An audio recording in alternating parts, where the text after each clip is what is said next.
Shalom, selamat malam dan salam sejahtera bagi kita semuanya.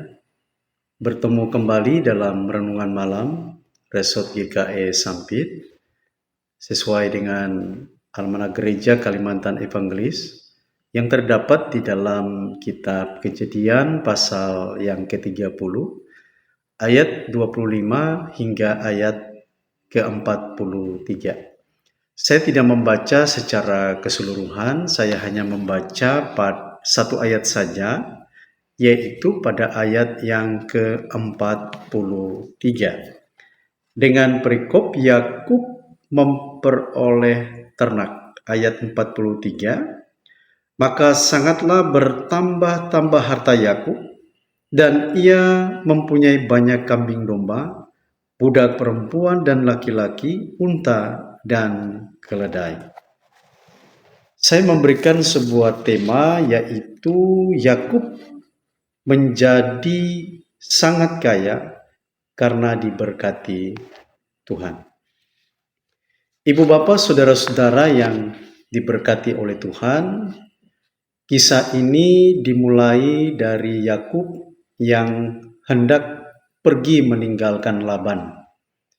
Yakub ingin pulang kampung, tempat kelahirannya, yaitu bersama-sama dengan keluarganya.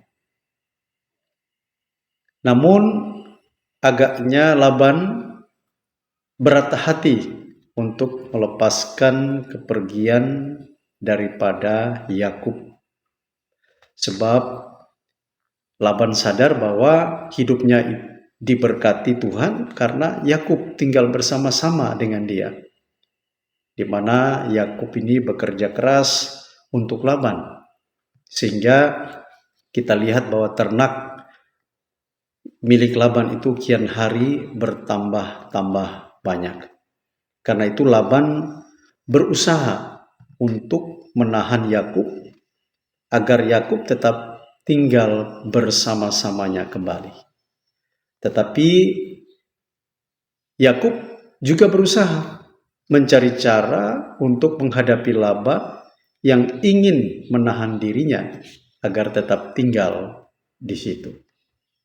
Karena mengapa? Karena Yakub tahu bahwa sesungguhnya Laban ini hanya ingin memanfaatkan dirinya saja. Karena Yakub tahu bahwa Laban ini hanya ingin memanfaatkan dirinya untuk kepentingan dirinya sendiri, untuk keuntungan hartanya. Nah, jadi niat Yakub ini sangat kuat. Dia tetap ingin kembali pulang ke kampung halamannya. Maka ia melakukan sebuah negosiasi dengan Laban pada waktu itu. Agar negosiasi itu artinya bahwa kalau dia bekerja dengan Laban, otomatis pada waktu nanti dia pulang, dia juga harus membawa hasil kerja kerasnya. Sehingga dalam negosiasi itu Yakub meminta kepada Laban setiap domba yang hitam dan kambing yang berbelang bintik-bintik yang lahir dari kambing dan domba yang ia pelihara itu menjadi miliknya. Dan dari hasil negosiasi itu akhirnya Laban pun menyetujuinya. Nah, apa yang dilakukan oleh Yakub ini tentu ini berkat pertolongan daripada Tuhan.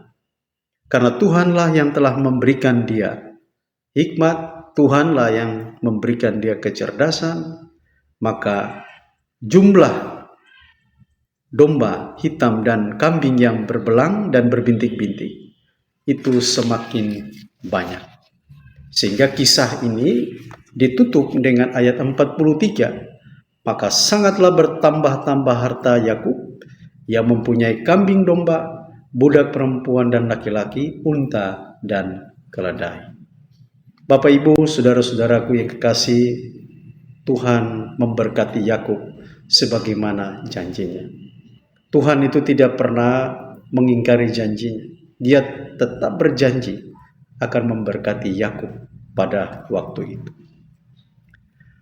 Kalau kita lihat Laban melihat berkat Tuhan atas dirinya hanya sebatas ternak yang banyak. Tetapi berbeda dengan Yakub. Kalau Yakub melihat berkat itu tidak hanya saja sebatas materi, tetapi Yakub melihat bahwa keberhasilannya itu yang ia kumpulkan itu berkat daripada hikmat dan kepandaian yang telah Allah berikan kepada dia, di mana Tuhan memberikan dia hikmat sehingga dia bisa dapat menghadapi tantangan-tantangan di dalam kehidupan. Dan ini kita melihat tampak melalui trik-trik yang dilakukan oleh Yakub pada waktu itu. Ia mampu untuk menemukan cara sehingga kambing domba yang melahirkan anak-anak kambing dan domba yang bercoreng-coreng, berbintik-bintik, yang kuat dan sangat banyak itu. Dan ini bukti, yaitu hikmat daripada Tuhan, yang mana Tuhan memberikan itu kepada dia. Nah, Bapak Ibu, saudara-saudaraku yang kekasih, bahwa berkat Tuhan itu tidak hanya sebatas materi yang nampak di depan mata kita. Kisah Yakub ini mau memperlihatkan kepada kita bahwa kemampuan Yakub untuk bekerja keras, jujur, dan dengan segala kecakapan yang diakui oleh Laban sebagai tanda bahwa Tuhan memberkati Yakub. Nah, dari kisah ini kita lihat bagaimana Yakub diberkati oleh Tuhan. Poin yang pertama kita lihat mengapa Yakub diberkati oleh Tuhan. Yang pertama adalah karena dia kerja keras. Dia kerja sungguh-sungguh, dia kerja serius. Dia tidak main-main, dia tidak malas-malasan, tapi dia bekerja keras. Dan selain daripada itu, dia juga jujur. Di dalam pekerjaannya dia jujur. Dia tidak memanipulasi atau menipu Laban hanya untuk kepentingan dia, tidak. Dia tetap bekerja jujur. Walaupun dia tahu bahwa Laban ini memanfaatkan dirinya untuk keuntungan dirinya atau agar hartanya ini terus bertambah-tambah. Yakub tahu bahwa Laban ini memanipulasi dirinya hanya untuk kepentingan dirinya, untuk keuntungan dirinya. Tetapi Yakub tidak mau melakukan hal yang sama seperti Laban, tapi dia tetap bekerja jujur. Dan selanjutnya dia juga diberikan hikmat dan kepandaian oleh Tuhan. Dan dengan kepandaian dan hikmat daripada Tuhan itulah dia bekerja dengan baik. Sehingga dengan demikian kita perhatikan bahwa kehidupan Yakub diberkati oleh Allah.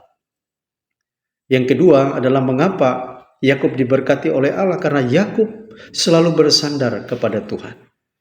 Luar biasa. Di dalam tugas dan dalam pekerjaan, Yakub tidak bersandar pada kekuatannya sendiri, tapi dia bersandar dan mengandalkan Tuhan di dalam kehidupannya, karena dia tahu bahwa janji berkat Tuhan itu telah dijanjikan oleh Tuhan atas kehidupannya. Bapak, Ibu, saudara-saudara, dari kisah ini kita juga dapat mengambil sebuah pelajaran. Jikalau kita ingin diberkati oleh Tuhan, maka mari saudara-saudaraku kita seperti Yakub ini mau bekerja keras. Kita tidak hanya berpangku tangan menanti berkat Tuhan, tetapi kita juga harus bekerja keras. Bekerja dengan sungguh-sungguh, bekerja dengan niat yang baik, dengan tulus. Dan kemudian kita harus bekerja dengan jujur. Jangan sampai kita menipu orang lain hanya untuk kepentingan diri, keuntungan diri kita sendiri. Jangan kita menipu orang lain sehingga orang lain menderita. Kita yang untung, orang lain yang menderita. Mari kita bekerja dengan jujur. Dan yang selanjutnya yaitu kepandaian, hikmat yang Allah berikan, potensi yang ada pada diri kita. Mari kita pakai itu sebagai sarana untuk kita bekerja. Kita berusaha, kita mencapai apa yang kita inginkan, sehingga dengan kepandaian ilmu yang Tuhan pakai itu, Tuhan boleh dapat memberkati sehingga usaha kita diberkati oleh Tuhan. Dan kemudian mari kita belajar seperti Yakub, yaitu kita bersandar kepada Tuhan. Di dalam setiap usaha kita, pekerjaan, rencana kita, Mari kita bersandar kepada Tuhan. Jangan kita berjalan dengan kekuatan kita sendiri, dengan pikiran kita sendiri. Tetapi mari kita bersandar dan mengandalkan Tuhan di dalam hidup kita. Maka hidup kita diberkati oleh Tuhan. Jikalau 2 poin ini Bapak Ibu kita lakukan, maka saya yakin kehidupan kita pun akan diberkati oleh Tuhan. Dan ada satu hal yang tidak boleh kita lupakan. Yang ketiga adalah, jikalau Tuhan sudah memberkati kehidupan kita, maka kita harus menjadi saluran berkat bagi sesama kita. Kehadiran kita bisa dapat membawa berkat bagi orang lain. Dan orang lain pun dapat merasakan berkat Tuhan itu lewat kehidupan kita. Dan mereka dapat memuliakan Tuhan. Semoga dengan firman Tuhan ini senantiasa menguatkan kehidupan kita. Tuhan memberkati kita semuanya. Mari kita berdoa. Kami mengucap syukur dan terima kasih atas firman-Mu yang baru kami dengar bersama. Kiranya firman Tuhan ini tidak berlalu begitu saja, melainkan firman ini boleh dapat meneguhkan iman dan pengharapan kami.